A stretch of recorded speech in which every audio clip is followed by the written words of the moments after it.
पांडेडीह में पूज्य श्री सुरेंद्र हरिदास जी महाराज के सानिध्य में आयोजित श्रीमद् भागवत कथा का 6ठम दिवस। धनबाद कतरास पूज्य महाराज श्री ने कहा कि सर्वेश्वरी श्री राधा रानी के गुणों का वर्णन कोई नहीं कर सकता, क्योंकि वे स्वयं प्रेम और करुणा की मूर्ति हैं। उनके चरणों की महिमा इतनी अनंत है कि उसे शब्दों में बांधना असंभव है।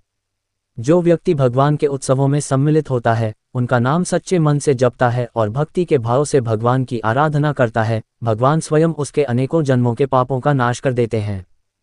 अपने शहर और मंदिर को स्वच्छ रखना हमारा कर्तव्य है। जिस प्रकार विदेशों में लोग स्वच्छता का विशेष ध्यान रखते हैं और वहाँ के मंदिर व गलियाँ साफ सुथरी रहती हैं, उसी प्रकार हमें भी अपने देश, अपने नगर और अपने मंदिरों को स्वच्छ रखना चाहिए। स्वच्छता केवल बाहरी नहीं, बल्कि आंतरिक भी होनी चाहिए। मन, वचन और कर्म से भी शुद्धता बनाए रखना ही सच्ची भक्ति है। पूज्य महाराज श्री ने पुतना प्रसंग का प्रसंग सुनाते हुए कहा कि भगवान ने पुतना को मारा नहीं, उन्होंने उसका उद्धार किया। जिसने भगवान को विष पिलाने का प्रयास किया, भगवान ने उसे मुक्ति का वरदान दे दिया। यही भगवान श्री कृष्ण की करुणा और दया का प्रमाण है। कथा में उपस्थित भक्तों ने गिरिराज भगवान की परिक्रमा की। गिरिराज भगवान की परिक्रमा के समय भक्तों का उत्साह अद्भुत था। हर कोई श्री कृष्ण और गिरिराज महाराज के जयकारों से गूंज उठा। भक्ति की ऐसी लहर उठी कि भक्त महाराज श्री के भजनों पर झूमते, नाचते और भाव विभोर दिखाई दिए। भगवान स्वयं कहते हैं, मुझे छल, कपट, दिखावा या बाहरी आडंबर से कोई प्राप्त नहीं कर सकता।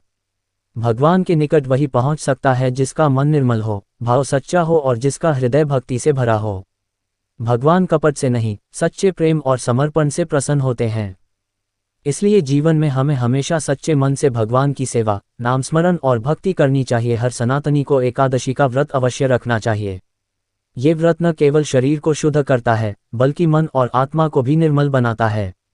एकादशी का व्रत भगवान विष्णु को अत्यंत प्रिय है, और जो भक्त इस दिन उपवास, नामस्मरण एवं भजन कीर्तन करता है, उस पर श्रीहरि की विशेष कृपा होती है। जब हम अपने जीवन में किसी भी प्रकार के संकट या कठिन परिस्थिति में फंस जाते हैं, तब हमें सबसे पहले अपने बुजुर्गों की सलाह और मार्गदर्शन अवश्य लेना चाहिए। हमारे माता पिता, दादा दादी या अन्य बड़े बुजुर्गों ने जीवन में अनेक अनुभव प्राप्त किए होते हैं, जिनसे वे सही और गलत का भेद भली भांति जानते हैं। आजकल के बच्चे ही नहीं, बल्कि बुजुर्ग भी देर तक सोने की आदत में पड़ गए हैं।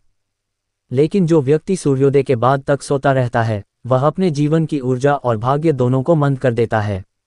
सूर्योदय के समय उठकर प्रभु का स्मरण करना, सूर्यदेव को प्रणाम करना और दिन की शुरुआत भक्ति से करना, यही एक ऐसा साधन है जो जीवन को सार्थक बनाता है और हमारे भाग्य को उदय करता है।